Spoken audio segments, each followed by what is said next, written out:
Well, welcome to, I think this is number 93 or 94 on our series, our Shira Mamor Nebuchim. And we are in chapter 10 of part 3, which in the Pines edition is page 438. I want to give you guys a Yashar Koach, a thank you for everyone who sent me the gift of the new translation, which is right now under a pile of things. So as soon as I get it out from under the pile, I will check it out. But for the meantime, I'll continue with the same version that we've been using until now. Are you in your new place? I am. I am in my new place right now, but it's right now a big mess. I mean, it's great. It's beautiful, but it's a big mess of boxes. But I'm living out of boxes right now. That's what's up. Anyway, but thank you very much. So, in chapter 10, the Rambam starts to deal with, I guess you could say, the problem of evil, right? So if we remember, I'm trying to remember the last couple chapters. He talked about matter and form, right? Homer and Surah, and he talked about how our our desires for physical things comes from our matter, and the perfect form of a human being is perfect, right? But we mess it up by the matter. Now, today he's going to go into something else, and I'm just this next couple chapters, and where the Rambam deals with the problem of evil. It's not it didn't really get it didn't fly that great. I mean, most philosophers, and I mean, after I studied it, every time I've studied this, I walk out unsatisfied with this treatment. Maybe because anyone that talks about the problem of evil, no matter what they say, it's going to be unsatisfying because it's something that we've never answered until now, ever, and may never until who knows what, until the end of times, you know. But a lot of philosophers felt that the Rambam didn't. He left too many questions unanswered. But you'll judge for yourselves, and let's see how this works. So remember, he talked a while back about the Mutakalamun, which is the Islamic philosophers. So I'm starting on page 438, chapter 10. Those Mutakalamun, as I have made known to you, do not imagine non-being other than absolute non-being, right? They don't imagine that there's such a thing as a thing or an existence, a matter or a form, and also a lack thereof, right? But rather, in other words, they do not consider the privations of all of the habitats as privations. For they think that every privation and the corresponding habitats, for instance, blindness and sight or death and life, have the status of two contraries. They're both things. There's the good and the bad, or there's the thing and its opposite, and they both are they both exist. They're like warm and cold. So there's a warm thing and there's a cold thing, as opposed to what the Rambam is going to say in a minute, as looking at it as if there's a quality of warmth, and cold is when there is no warmth. In other words, cold is not a thing in and of itself, but it is the lack of warmth. Or death is not a thing in and of itself, but it's the lack of life, and so on and so forth. For this reason, they say in absolute parlance that non-being does not need an agent, right? Remember, everything in the Rambam's world has an agent that makes it be, right? So ultimately, the prime agent is the prime mover, God himself, right? But every single thing that we see has an agent that made it come to be. The guy that made my table is the agent that made this table happen, and so on and so forth, right? For only an act calls necessarily for an agent, right? So this is correct from a certain point of view. So they're not completely off, right? Because from a certain point of view, absolute non-existence does not need an agent. However, and I added the word however, though they say that non-being does not need an agent, they say, according to their principle, that God makes blind, makes deaf, and causes that which moves to rest. So because they look at it this way, then God, who makes eyesight, also makes blindness. If you look at blindness as a thing that requires an agent, then God created the blindness. How? Through the whole system of creation, he made blindness, right? As opposed to God having made sight. And when there's no sight, there's blindness. So think about that for a minute. Where he's going to be aiming at is, one can question God as a cause for evil if you assume that evil is a thing. Everything needs to have an agent that makes it. But if evil is just a lack of a thing, right, then it becomes less of a question, right? It becomes less of a question. Why did God make the evil? If God didn't make evil, evil is just when there's some sort of a lack of something that God did make, right?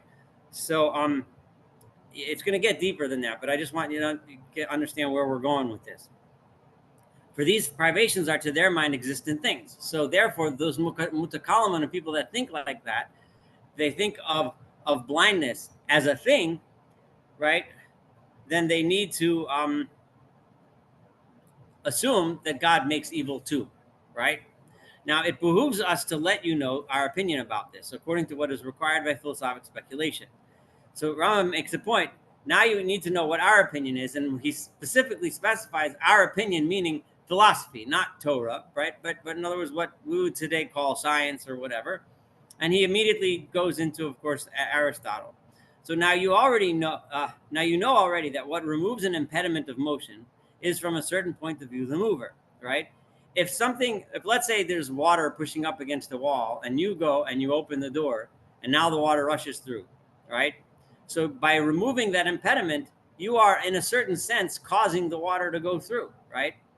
Right? Even though, yes, the water was being pushed by gravity or whatever, right? Or by some other form of pressure, but all you did was remove an impediment. But by removing that impediment, you are, at least in a certain sense, the cause of the water going through. So thus, in the case of one who removes a pillar from under a piece of wood, if when the ladder falls down because of its natural weight, we say that he who moved the pillar moved the piece of wood. Like if you were, in court, right, and I was walking down the street and there was a big stone on the top of a pillar, and the guy walking under it, and I push the pillar away, and the stone falls and lands on the guy and breaks his leg, right?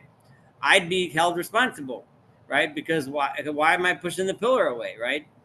But even though I didn't make the stone drop, gravity made the stone drop, right? But by removing the pillar that was holding up the stone, I am in many ways, right? And he quotes Aristotle. So in the same way, we say of one who removes a certain habitus that he produces the corresponding privation, though that privation is not an existent thing. So in the same way, we say if someone removes a body quality, right? If a quality of a body, right? This body means either a human body or any kind of thing, right? What you did was, even though by removing that quality, right, you're still in a certain sense causing that to have that lack of that thing. So for example, it's much easier with an example. We say of him who puts out a lamp in the night that he has brought about darkness, right? If I go into a room at night and expected the light to be on, and then I bump my toe and then I scream, "Who turned off the light?" Right? I blame the darkness on the guy who turned the light off, right? So even though the guy who turned the light off didn't actually make darkness, he just took the light away, right? We say of one who has destroyed sight that he has made blindness. If God forbid somebody punches someone in the face and blinds him, we say you made him blind, even though what I really did was take away his sight, right? Even though darkness and blindness are privations and do not need an agent. So in accord with this interpretation, the dictum of Yeshayahu, right, when he says that God forms the light and creates darkness, right, who makes peace and creates evil, right, has become clear. What does it mean when Yeshayahu says, and it's going to become more clear as we read this paragraph, this chapter, because what Rambam is trying to say is that God doesn't really create evil. Evil is just the lack of the good, right? But then why? And he's preempting the question. Well, then why does Isaiah say that God creates evil, right? And Rambam is saying it doesn't mean that God really creates evil, right? What it means is that God is the one who removes, who decides when we take the good away, and then evil is there. So for darkness and evil are privations. So Rambam is automatically looking at evil as the lack of goodness, okay, and goodness as the state of the world as it should be. Consider that he does not say who makes darkness and who makes evil, for these are not existent things with which the word making could be connected. You can't say you make darkness. Darkness is the lack of light, right? With regard to these two things, it simply uses the expression who creates, because he created a world in which there is darkness when light is not there. He created a world where there is evil when good is not there. For this word has a connection with non-being in the Hebrew language, right? The word bore has connection in Hebrew with non-being. Thus it says, for example, in the beginning God created, and so on, namely out of non-being, right? And the relation between privation and the act of an agent is according to the manner which we have stated. So in actuality, God doesn't make evil, right? But we can still say that he creates evil rather than makes evil, because he creates the situation where if you remove good, you have evil. It is in this way, likewise, that you should understand this dictum: who has set man's mouth, right? Or who setteth the dumb or the deaf, or the seeing of the blind, right? These are, right? Mi sam pela adam from Exodus, right? Who gives mouth, human being, a mouth. However, another interpretation of this dictum is possible. Namely, it can be said, who is he that created man as a being endowed with speech, or who created him as a being lacking speech? In the latter case, what would be meant would be the bringing into existence of matter that is not capable of receiving a certain habitus, whatever that habitus may be. So, so, wait 1 second. Let me think for a minute. I apologize.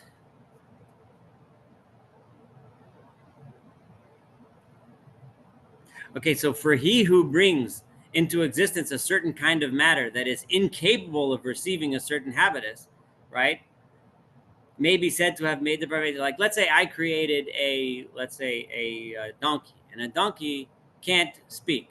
Well, this is a bad example because there's a case of the donkey that did speak. So whatever. I create I don't know, a fish that can't fly or can't breathe air. Okay, there you go. A fish that can't breathe air, right? His lack of ability to breathing air, right? Why did I make the fish have this non-air breathing capability? No, I made a fish that happens to lack lungs that are necessary to bring air, right? So I made a thing which does not have the ability to do things, right? I made a certain substance which can't do certain things. Just as the one who is able to save an individual from perishing and refrains from saving him may be said to have killed him. If you're walking down the street and God forbid somebody is stuck in a fire and you just keep on walking, right? In a sense, you caused his death by not pulling him out, right? When you could have. It has thus become clear to you that according to every opinion, the act of an agent can in no way be connected with the privation, right? The agent can, so, but in actuality, though, scientifically speaking, at least in Aristotelian science, right, no one can say that any agent made a lack of a thing. An agent only makes a thing, not a lack of a thing, as we have explained. On the other hand, that which is produced by an essential act of the agent is necessarily a thing that exists, whoever the agent may be. If I make a table, then I'm an agent that made a table. If I make a fish, I'm an agent that made a fish, right? So, for his act can only be connected with an existent thing. So after this preamble, after I gave you this little introduction here, you should recall that which has been demonstrated with regard to the fact that evils are only evils in relation to something. Something that's bad is only bad when you relate it to something. Now, what do we mean? And that everything is that it is an evil with reference to one particular existence. That evil is the privation of this thing or one of the states suitable for it, right? So if a person is hungry, right? So it's the lack of food, right? If a person is ill, it's the lack of health. If a person is in pain, it's also the lack of health, right? If a person is in poverty, it's the lack of money, right? For this reason, the following proposition may be enunciated in an absolute manner. All evils are privations. Now we can debate this, and the philosophers do debate this, but this is the position that Rambam is staking out here, right? There's a I think he came out with a book recently. There's a professor. His name is James Diamond. He writes a lot of books on Maimonides, and he basically says that these chapters we're reading now are very hard to justify after the Holocaust, right? After like such incredible evil, it's hard to say that evil is not a thing, right? and evil is just the lack of a thing, right? Because when you see people perpetrating such evil, that it's a positive force of evil, right? It's not the lack of good. I mean, there's plenty of lacking good to go around, but it's much more than that, right? But pushing that aside right now for a moment, we're studying now what the Rambam says. So all evils are privations. With respect to a man, for instance, his death is an evil, since death is his non-being. What is death? Why is that bad? Because now he has no life anymore. Similarly, his illness, his poverty, or his ignorance are evils with regard to him, and all of them are privations of happiness. If you pursue all the particular cases falling under the above-mentioned general proposition, you will find that it is never at fault, except in the opinion of one who does not distinguish between privation and habitus, and between two contraries, or one who does not know the natures of all things. So if you disagree with me and you take the position of the Mutakalaman all the way, right, and you don't go with science, in the Rambam's mind, Aristotelian science, then you might think that evil is a thing that requires an agent to create it. One, for instance, who does not know that health is in general a certain equilibrium belonging to the domain of relation, right? So if you don't realize that health is a state of being, it's an equilibrium between all of the different elements and all of the different humors, in the Rambam's mind, what health is, right? So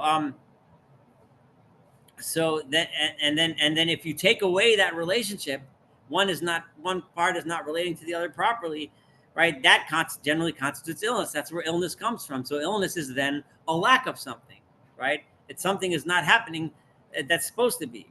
So with regard to every living thing, death is the privation of form, right? When you take the tzura away, all you get is chomer. When you take form away, all you have is matter, and then it reverts to being dead.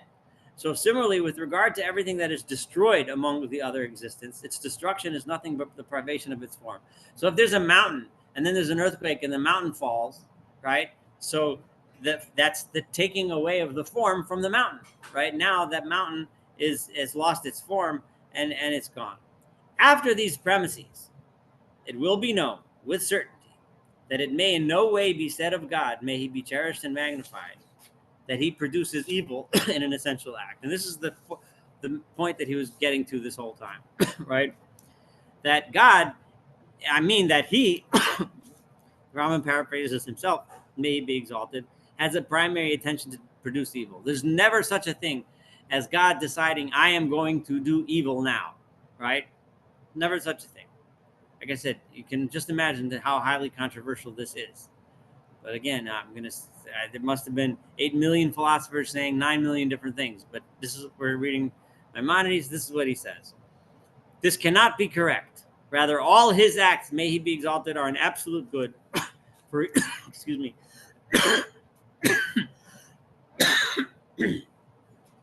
For he only produces being, and all being is a good. On the other hand, all the evils are privations, with which an act is only connected in the way we have explained, namely through the fact that God has brought matter into existence, provided with the nature it has. Namely, a nature that consists in matter always being a concomitant of privation, as is known. Right? God made matter in such a way that when you take away the form, the matter is always going to go back to its original state, right? Without form. Hence, it is the cause of all passing away and of all evil. That's the cause, is the privation of good. For this reason, all the things that were not provided by God with this matter are not subject to passing away and to being attained by any of the evils, right? Accordingly, the true reality of the act of God in its entirety is the good, for the good is being. Existence is by its very definition good. For this reason, the book that has illumined the darkness of the world has enunciated literally the following statement. And God saw everything that he had made, and behold, it was very good. The Rambam is using Bereshit as a source for this idea. Even the existence of this inferior matter, whose manner of being it is to be a concomitant of privation, entailing death and all evils, this is also good in view of the perpetuity of generation and the permanence of being through succession. All that is also good. The matter is built in such a way that things one thing generates another, which generates another, and that's how life propagates on and on and on throughout the generations. That overall is good. For this reason, Rabbi Meir interpreted the words, and behold, it was very good. And even death, according to Rabbi Meir, was good, according to the notion to which we have drawn attention. The existence that makes matter be matter is good. Remember what I have told you in this chapter and understand it. Then everything the prophets and the sages have said will become clear to you regarding the good being in its entirety essential act of the deity. Bereshit Rabbah says literally nothing that is evil descends from above. So Rambam there is quoting Chazal to support himself. There's a lot to think about, a lot to talk about in that chapter. I want to stop for comments. We're going to have some more of this about how the existence of evil. But what do you think so far? Well, Rambam had seen and knew of many, many evil incidences. I mean, this is not new. Right. So I am kind of, is it that he can't say God could do evil? Is that it? Because then what would we be looking at God for? I mean, is that? Yeah. I mean, it's very, Rambam can't just, his whole philosophy and the whole way he looks at the world, that God created a perfect world. I mean, he has to deal with the question that we all have to deal with. Why does evil exist? Right. So he's dealing with it by saying that evil exists not because God does evil, right? The reason why we can ask the question is why does evil exist is because we make an assumption, right? The assumption is that God would do things in a good way, right? In a way that makes sense. And evil doesn't make sense to us, right? Or why should there be evil? So we're making that assumption, and so the Rambam has to come up with an answer, and his answer is that God doesn't make evil. He made a world in which evil can happen, right? Because that's how the world needs to go on, right? Evil or actually bad things like death can happen, but he's never the one that does it. It happens because it happens for other reasons. And in the future chapters, we're going to read a little bit more about who does do it then, right? But Would he have considered like child sacrifice? Would he have considered that evil or just, misplaced faith? Evil. I mean, that's evil. And the Rambam will deal with, like, how could it be that one person can do evil to someone else? Like, how is it that I can decide to go and hurt somebody, or God forbid somebody can go and murder somebody, right? Or how can God allow that a whole religion would do evil? To do that. Yeah. So look, he's going to touch on that a little bit in the next chapter. Okay. Anything else? No? All right. So let's do the next chapter.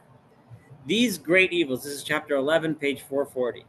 These great evils that come about between the human individuals who inflict them upon one another because of purposes, desires, opinions, and beliefs, right, are all of them likewise consequent upon privation, right? So when one person does something bad to another because of purposes, he has some reason to do it, like whatever the reason might be. Desires, I want to do it, so I perpetrate evil on someone else. Opinions, I have like some opinion, some religion, some whatever that teaches me that's what I'm supposed to do, right? And beliefs, etc. So he's probably hinting here to what Leslie was suggesting before. People perpetrating evil upon others because of their belief system. Are all of them likewise consequent upon privation? What happens is that is that it comes about through privation. For all of them derive from ignorance, right? I mean, from a privation of knowledge. Why would a person do that to someone else, right? Why would a person carry out that evil? It only comes because that person lacks knowledge, right? And when Rambam says knowledge, he doesn't just mean knowing the facts of history and knowing the whatever the physics equations. He doesn't mean knowing stuff. He means everything that a human being should know and understand, right? So everything, a person that thinks that what he should do is hurt someone else, he's obviously lacking something in his mind, right? So for all of them derive from ignorance, right? So just as a blind man, because of an absence of sight, does not cease stumbling, being wounded, and also wounding others, because he has nobody to guide him on his way, the various sects of men, every individual, according to the extent of his ignorance, does to himself and to others great evils from which individuals of the species suffer. So what then, according to the Rambam, is the ultimate source of evil that one human being or one group of human beings perpetrates on another? Lack of knowledge, right? So the Rambam would very much be pro the idea that the best way to combat oppression is education, right? Um, and not just obviously education about facts, but education about morals, education about ethics. So if all of those people knew all of the teachings that the Rambam has been teaching us until now in Moreh Nevuchim, then there would not be people causing oppression to others, right? If there were knowledge whose relation to the human form is like that of the faculty of sight to the eye, the human tsura, which last week we learned together, the tsura, the form of human, is perfect, right? We said it was corrupted by the desires that come from our matter, right? But if we, just like an eye sees, right, a human is intelligent, right? And remember, by intelligent, I don't just mean his IQ, right? But I mean everything that Rambam calls intelligence, which includes ethical and moral intelligence, right? They would refrain from doing any harm to themselves and to others. For through cognition of the truth, when a person knows the truth, right? When a person knows God, when a person knows the truth that the world has in front of him, then enmity and hatred are removed. Then there's no point in having an enemy and hating another. And the inflicting of harm by people on one another is abolished. It holds out this promise, saying, the wolf shall dwell with the lamb, and the leopard shall lie down with the kid, and so on. And the cow and the bear shall feed, and so on. And the sucking child shall play, and so on. And then it gives the reason for this, saying, why is it, right, that this world peace breaks out in this future idyllic time? What is it about that future time that makes world peace break out and the lion lying with the lamb? What it is then it gives the reason for this, saying that the cause of the abolition of these enmities and discords and tyrannies will be the knowledge that men will then have concerning the true reality of deity, which says they shall not hurt nor destroy in all my holy mountain, right? For the earth shall be full of the knowledge of the Lord as the waters cover the sea, right? Right? So it's the spread of knowledge throughout the world that brings about peace, right? So the ultimate end, the way the world comes to knowledge and it comes to peace is by spreading of knowledge. So I heard Menachem Kellner, I quoted many times in these lectures. I heard him speaking in a podcast that he was being interviewed, and he said something like describing the day, according to the Rambam, right? What he imagines, the way he describes what the world is going to look like in the Messianic time. So the Rambam emphatically states this, and it's not a magical world. Science still works the way it works, so on. But everyone is involved in study. So that basically he described it as one giant college campus, right? Where everyone goes out to the quad and on a nice day and they sit down, whip out some books and study and discuss topics and learn and become more knowledgeable, right? And that's how world peace breaks out. So this does very much resonate with us today. It's obviously, to us, when I say education is the key to peace, it might mean differently a little bit than the nuance that the Rambam said, but the principle is the same.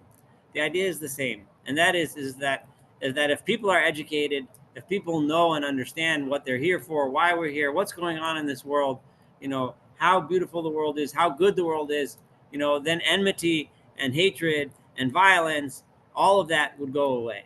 So again, and so where does evil come from? Evil comes from people being ignorant, comes from privation. And that's not something that God made. God didn't make lack. God made people capable of learning and studying and knowing, right? We choose because of our matter to ignore that. And then we end up hating each other and trying to take things away from each other. It ends up in a bad place. Yeah. Comments. I'll open the floor at the end of chapter 11. If there are none, now chapter 12, as you can see if you look ahead, is a really big one. I usually would start it, but just because I'm kind of exhausted, I'm going to make tonight's lecture a little bit shorter than the usual, if that's okay with you guys. And we'll end the lecture now. And Leonetter, next week, next week is Tisha B'Av is Tuesday. So Wednesday, we should be good Wednesday next week. It's fine. All right? All right, feel better. Okay, thanks. Thank you so much. All right, everyone have a wonderful evening. Looking forward to seeing you next week. Thank you. You're welcome. Bye.